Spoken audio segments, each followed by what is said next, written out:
যেটা জানাতে চাই মূলত সেটা হচ্ছে আপনাদের সাথে পুলিশ প্রশাসন আছে, আমাদের সাথে জেলা প্রশাসন আছে। ওনারা এনশিওর করেছেন যে কক্সবাজার আসলে একটা সেফ একটা প্লেস। এখানে ভিজিট করতে গেলে কোনো ধরনের অকারেন্স হওয়ার কোনো ধরনের সম্ভাবনা নাই। তো আমরা আমাদের জায়গা থেকে আমরা মিউজিশিয়ান, আমরা আসলে কক্সবাজারের সন্ধ্যা পরবর্তী একমাত্র বিনোদন মাধ্যম হিসেবে পরিচিত। সবাই জানে আমাদের কক্সবাজারের সন্ধ্যা পরবর্তী আমরাই বিনোদন দিয়ে থাকি। তো আমরাও প্রস্তুত আছি, জেলা প্রশাসন প্রস্তুত আছে, পুলিশ প্রশাসন, টুরিস্ট পুলিশও প্রস্তুত আছে।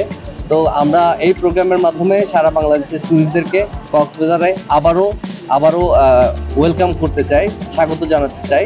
রিসোর্ট সবসময় এই ধরনের মহৎ কাজের সাথে আমরা সবসময় আছি এবং আমরা অনুরোধ করব সবাইকে যে আমরা বীজকে সবসময় ক্লিন রাখবো এবং আমাদের অভ্যাস যেটা আছে যে সবসময় অপরিষ্কার করা, সেই জিনিসটা থেকে আমরা আমাদের সংস্কার করব। যেহেতু দেশ সংস্কার হচ্ছে, আমরা আশা করি যে মানুষের অভ্যাসগুলো সংস্কার হবে।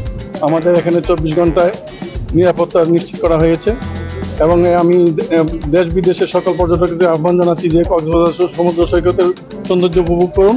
আপনাদের সার্বিক নিরাপত্তায়, যানমালের নিরাপত্তায় টুরিস্ট পুলিশ প্রস্তুত আছে এবং এই বর্তমানে কক্সবাজার সমুদ্র সৈকত সম্পূর্ণ নিরাপদ এবং এই নিরাপত্তা নিশ্চিত আশ্বাস দিচ্ছে। আজকে এই বিচ ক্লিনিং কার্যক্রমটি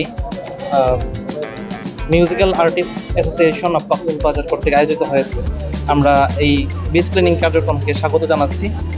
আমাদের বিচ ম্যানেজমেন্টের নিয়মিত কার্যক্রমের অংশ হিসাবে আইন শৃঙ্খলা পরিস্থিতি নিয়ন্ত্রণে রাখা এবং পর্যটকদের জন্য অনুকূল রাখা যেমন একটি কাজ, আরেকটি কাজ হচ্ছে নিয়মিত ভিত্তিতে এটাকে পরিষ্কার পরিচ্ছন্ন রাখা। আমাদের বিচ কর্মীরাও রয়েছেন যারা বছরব্যাপী কাজ করে থাকেন এবং সকাল থেকে বিকাল অবধি এই বিচ পরিচ্ছন্ন করার জন্য কাজ করে থাকেন। আমাদের যে আজকের অ্যাসোসিয়েশন যারা আমাদের সাথে কাজ করছেন, মানে বিচ পরিচ্ছন্ন করার জন্য উদ্যোগ নিয়েছেন, এরকম যারাই আগ্রহ পোষণ করে থাকেন যে এই বিচে ম্যানেজমেন্টের জন্য কাজ করবেন, আগ্রহ দেখাবেন এবং পর্যটক বান্ধব একটি বিচ করার জন্য যারা উদ্যোগী হয়ে কাজ করবেন, আমরা সকলকে সাধুবাদ জানাই এবং আমরাও নিয়মিত চেষ্টা করে যাচ্ছি বিচকে পর্যটক বান্ধব রাখার এবং সুন্দর রাখার।